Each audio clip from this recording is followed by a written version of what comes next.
I've been reading some various parts of a wonderful book by Dietrich Bonhoeffer, the German theologian, and it's called The Cost of Discipleship. And one of the things Bonhoeffer did as he lived out his life in the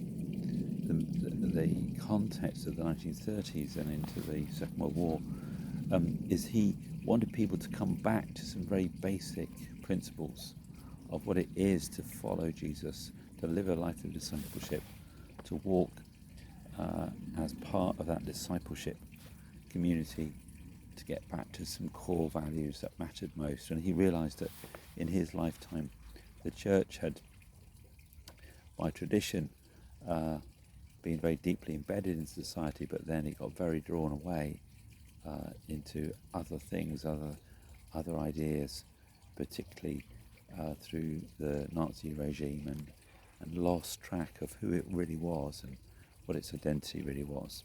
And there was a tremendous tension in his life and in the life of many people at that time.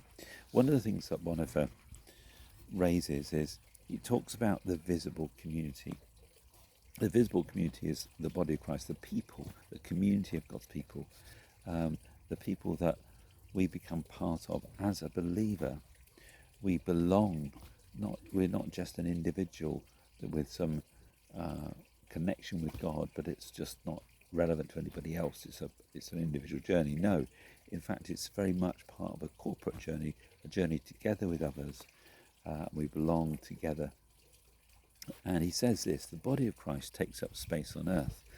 That is a consequence of the incarnation. Christ came into his own, but at his birth they gave him a manger, for there was no room in the inn. At his death they thrust him out, and his body hung between earth and heaven on the gallows. But despite all this, the incarnation does involve a claim to a space of its own on earth.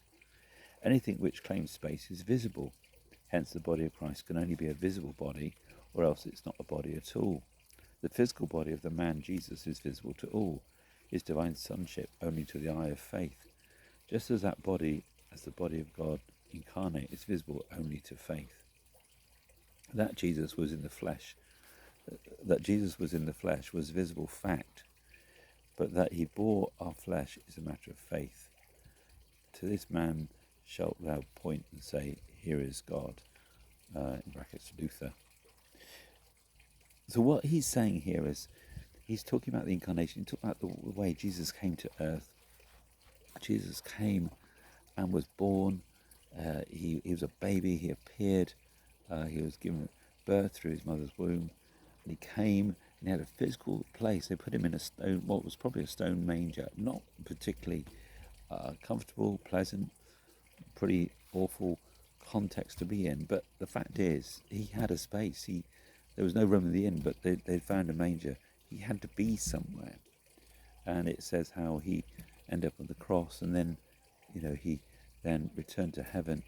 But during his days on earth, he lived out his life in a body. There was a place on earth. He had an address, and we have to be part of a body of Christ that has something earth. It's not something that's just floating aimlessly in sort of Never Land, but it's tangible.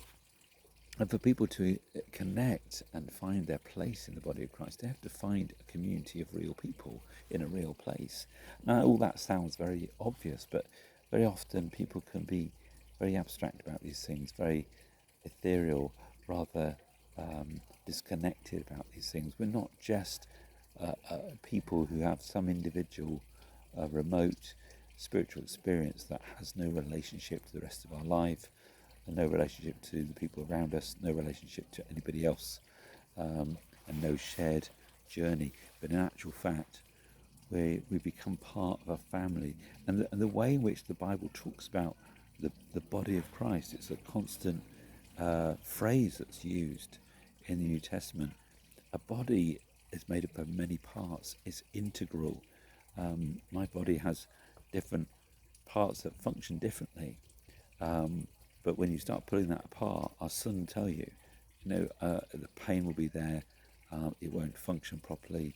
Any damage to those relationships, cutting of nerves or a blood vessel or something like that, muscles, etc. All these things will impact it severely. So it's crucial that the body works, and the body's meant to work as a whole. As soon as illness or injury comes in, we quickly find out that it's not functioning the way that it should be. And we need to be that visible body. So I pray today that we would discover that place. For those perhaps who find it difficult to find the context of their community of faith, those who are struggling maybe to find that they feel deeply connected enough to a group of people sharing their Christian journey together, this is essential. It's vital. It makes who we are. The journey becomes real. We belong somewhere. We function somewhere. We function alongside others somewhere. We all have a part to play somehow.